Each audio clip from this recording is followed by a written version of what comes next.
Hey, I'm younger and prettier than your wife, aren't I? And I can make things so much more exciting. Yeah, you're right. At the sight unfolding through the crack in the door, I was struck speechless, standing in dumbfounded shock. In the living room, my bare-naked father and my mother-in-law, Sally, were in the throes of passion. I wished it was just a dream. I didn't want to believe it. Shock, disappointment, sadness, a cocktail of emotions were swirling within me, and I felt sick. How could they do such a thing? They had betrayed our family. The last emotion to surge within me was a blazing anger. Leaving my phone at the ready, I took a deep breath. With determination, I kicked open the living room door in my anger. My name is Nancy. I am a working housewife, juggling both a job and household chores. My husband, David, and I got married about 5 years ago. We both work in the same department at the same company, and our personal and professional lives often overlap, leading to us naturally growing close without having to put it into words. After dating for 3 years, we decided to get married. I'm home. Hey, you must be tired on the overtime. Both David and I are busy with work, so we don't have children yet. My mother keeps pressing us to show her grandchildren soon, but we want to enjoy our time as a couple a bit longer. On a certain day off, I had gone back to my parents' house to pick up some clothes for the change of seasons. My parents' house is about a 20-minute drive from our place, close enough that I can easily go back whenever I want. It's reassuring to know that I can always rely on them if anything troublesome comes up. Once I had picked out all the clothes I needed, I headed to the living room, where my mother had brewed some coffee. How are things going recently? Is work going well? Yeah, it's going okay, I suppose. My mother and I sat down on the couch and exchanged updates on our lives. What about you, Mom? Any fights with Dad recently? I joked, but my mother's face clouded over at my words. I wonder what happened. Taking a sip of her coffee, my mother hesitated, then began, well, actually. According to my mother, my father had been acting strangely lately. My father had just retired from the company he had worked for many years. Since then, he hasn't had much to do and spends most of his time leisurely at home.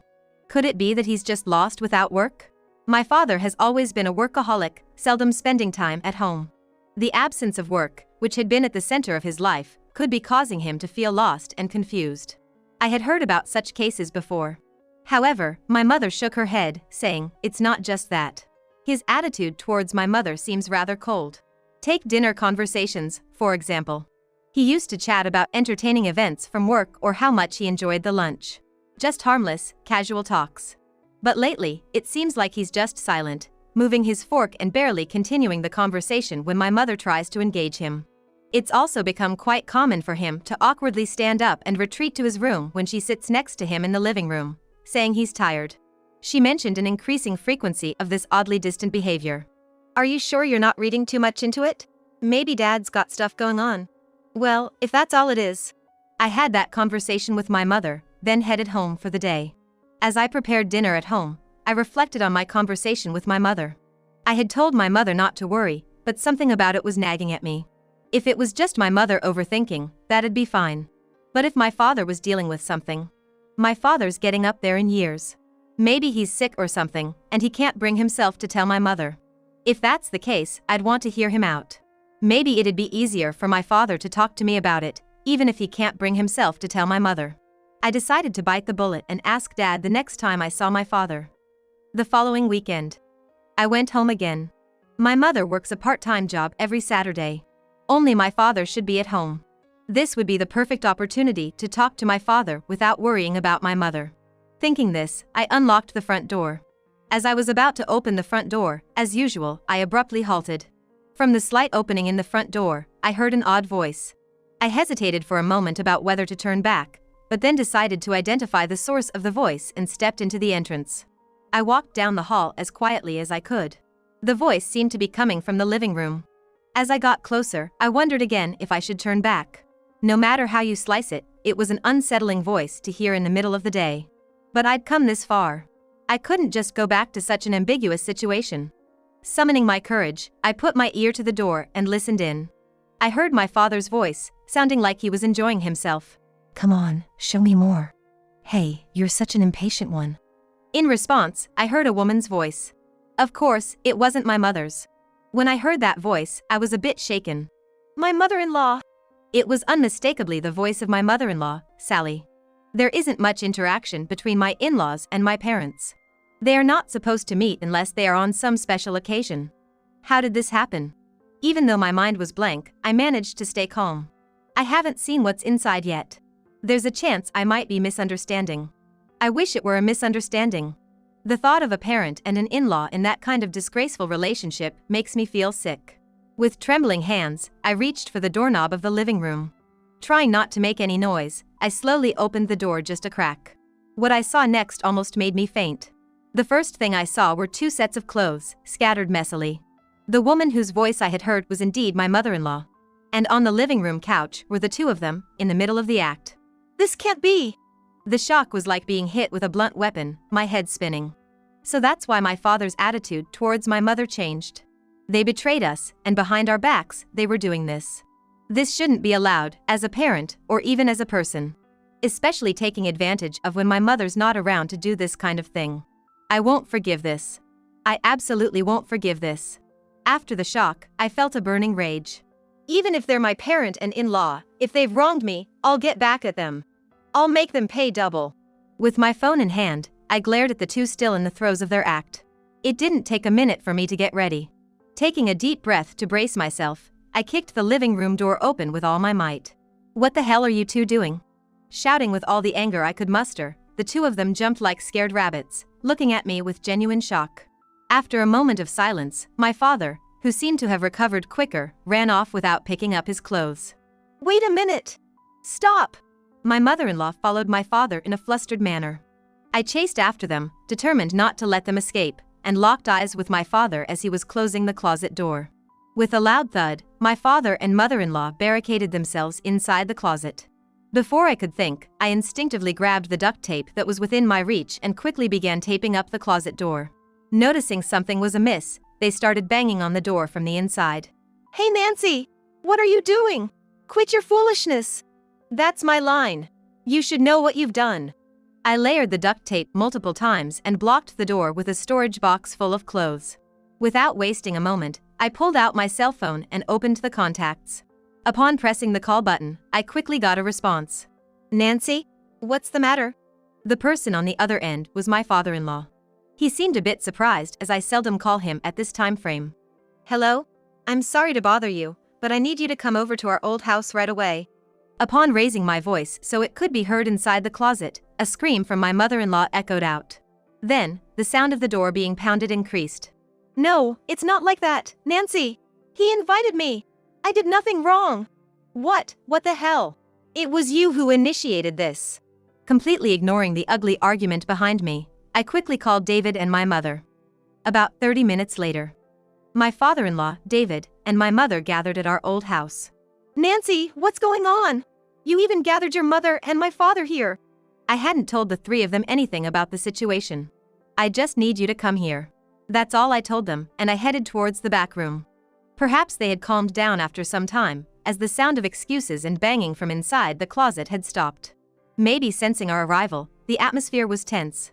What on earth happened here? Seeing the dramatic scene around the wardrobe, my mother was confused. Just see it. As I moved the box aside, I began to tear off the duct tape. A scream was heard from inside, perhaps due to the sound of the tape.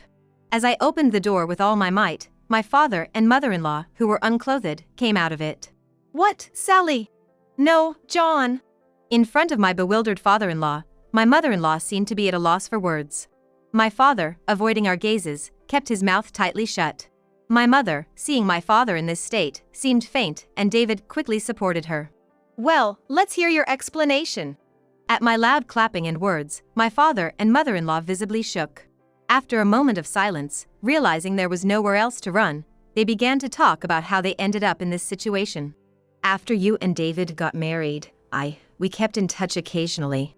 Covering her body with a nearby sheet, my mother-in-law spoke up.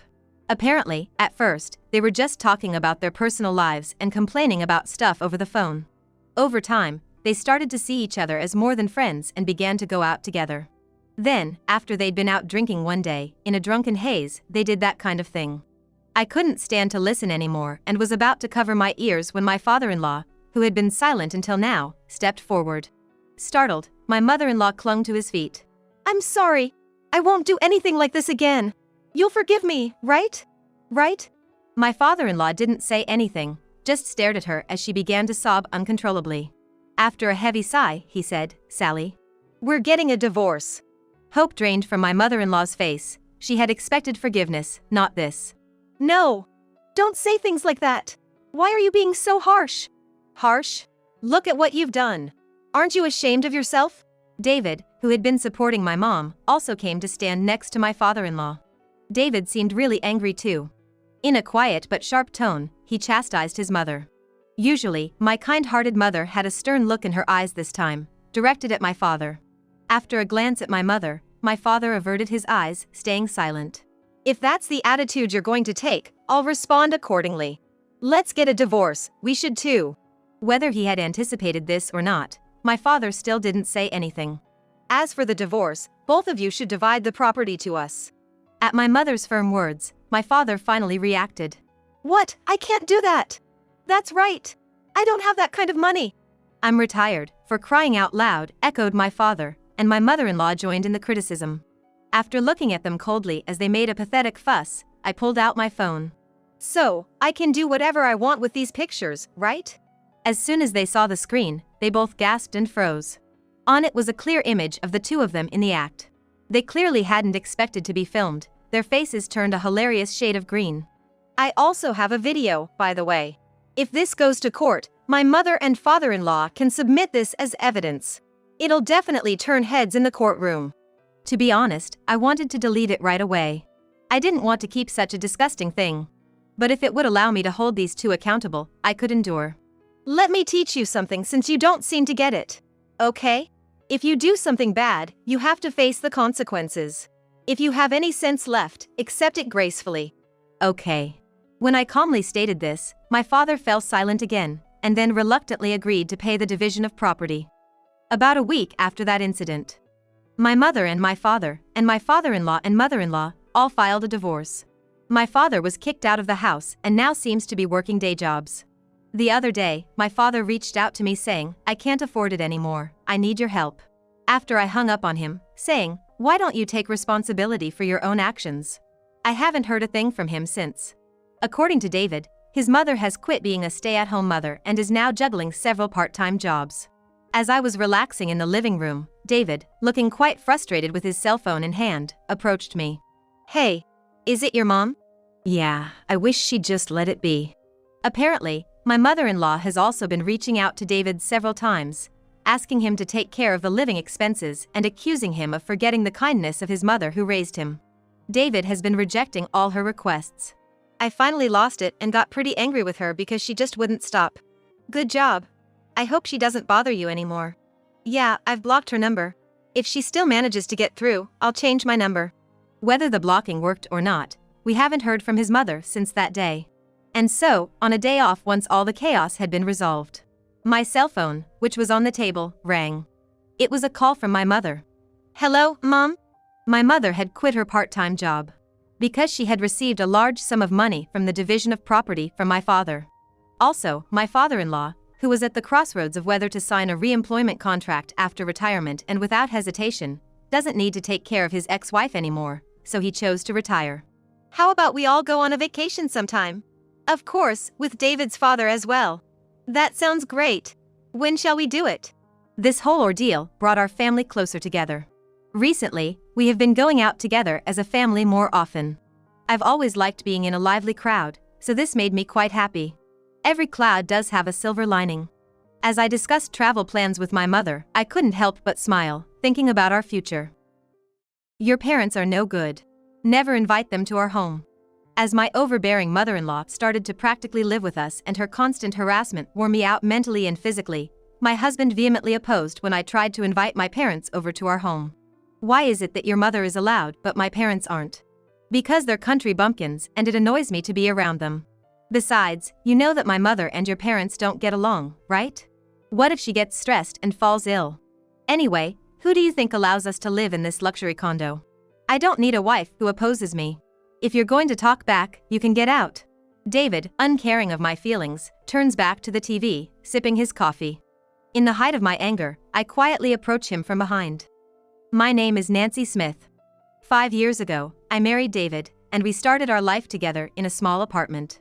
Both David and I worked, and our annual income was $120,000. We didn't splurge and saved money, so we managed to accumulate quite a bit over these 5 years. One day, as I was checking our saving, David asked me with a curious look on his face, "I've been thinking about moving somewhere else. It takes 30 minutes to get to downtown from here. Don't you think it would be convenient to live closer to the city center and the station?" I was surprised and looked up at him. David was looking at me with a worried expression. I see, he noticed that I was getting tired. Lately, I've been working overtime and I'm so exhausted when I get home, I don't even want to do the housework. It takes about an hour to commute from home to work. When I was younger, I enjoyed the commute and used the time in the train effectively, but I'm 30 this year. The long commute is starting to feel like a burden. That might be a good idea. I'll find a great place, just like last time. You can leave it to me. Trusting David, I agreed to let him handle it. When we chose this apartment, he agreed to my request to choose one close to my parents' home. Both David's office and my office are located downtown, which made us lean towards a downtown condo. However, my parents were against that idea. They argued that it would be better for them to be close by in case of emergencies, and also cautioned us that living in a luxury apartment would become a problem if we didn't have sufficient savings. After being told this several times, I finally convinced David, who had been advocating for the downtown condo, to find us our current place. Since it was my idea, I found it difficult to bring up the subject of moving again. One of the things I appreciate about David is his ability to notice how people are feeling. Although he can be a bit carefree and reckless when it comes to money, he always prioritizes me. I was sure he would find a place that would be best for the two of us. However, when he began searching, he started looking for expensive high-rise apartments. When my mother-in-law heard we were looking for a place, she started gathering flyers and constantly recommending them to David. We told my mother-in-law through David that we wanted to find a place on our own, but she seemed unable to give up on her idea. She might have even been considering living with us. Regardless, I didn't want to spend unnecessarily, so I was hoping for a place that wouldn't cost too much, but it seemed David had a different idea. The apartments David was looking at cost around $3,000 a month. That was almost half of our monthly income. Looking at the cost, I was taken aback. I've always dreamed of living in a luxury high-rise. Don't you think that's a bit too much? Regardless of our savings, this amount is. The security is top-notch, it's conveniently located, let's go for this one. Surely even your parents would be convinced, right Nancy? I lost to David's passionate persuasion and we ended up signing the contract. David, I found a watch that would suit you perfectly at our favorite high-end jewelry store. Look, isn't it stylish? Ever since we started living in the high-rise that David picked, my mother-in-law started visiting frequently and practically living with us. She appears to be quite vain and seems to be bragging about her son's luxury lifestyle to the neighborhood. For some time after moving, David frequently invited his parents over to our place. My parents, on the other hand, haven't been invited over even once since we got married. Every time I started talking about my parents, he always changed the subject. I couldn't say anything against David's actions, considering my parents had intervened during our house search last time. I thought he was prioritizing our alone time. It could just be my imagination, but ever since we moved into the high-rise apartment, I've felt that things have become a bit cold between us. At first, she was just clinging to David and hanging around all the time, but lately, she started complaining about me. "You are such a failure, can't even cook properly. If you feed this to my David, he's going to get a stomachache. Get rid of it now." "I'm sorry. I'll cook again." "No. We're going out to eat today, so you don't have to cook anymore. Your cooking is one thing, but you can't even clean properly. Make sure the entire house is spotless by the time we get back. Also, tell me your bank account information. Since this is all your fault, we'll make you pay with your savings. This isn't meant to be a nuisance, we're doing this for your own good. We're testing if you're suitable to be my David's wife. Everyone goes through this. Practice your cooking for next time." Saying this, my mother-in-law took David and left the room. David looked at me apologetically. Tired from the hard life of working on weekdays and spending time with my mother-in-law on weekends, I decided to talk to David after she left. I remembered that my mother-in-law didn't like my parents, and tried to invite them over under the pretext of reducing the burden, but David stubbornly refused. "Don't ever invite your parents. If you don't like it, you can leave. I've been thinking this for a while, your parents are too country, it disgusts me. It irritates me being around them. Besides, you know that my mother doesn't get along with them, right? What if she gets stressed and gets sick? What? I've been tolerating so much and this is what I get? I swallowed the words that were about to leave my mouth. David snorted, glared at me, then turned to the TV and started drinking his coffee. I silently picked up my mug from the table and left the room. It's your mother who's gross, hovering over her son without ever cutting the umbilical cord and cooing over him.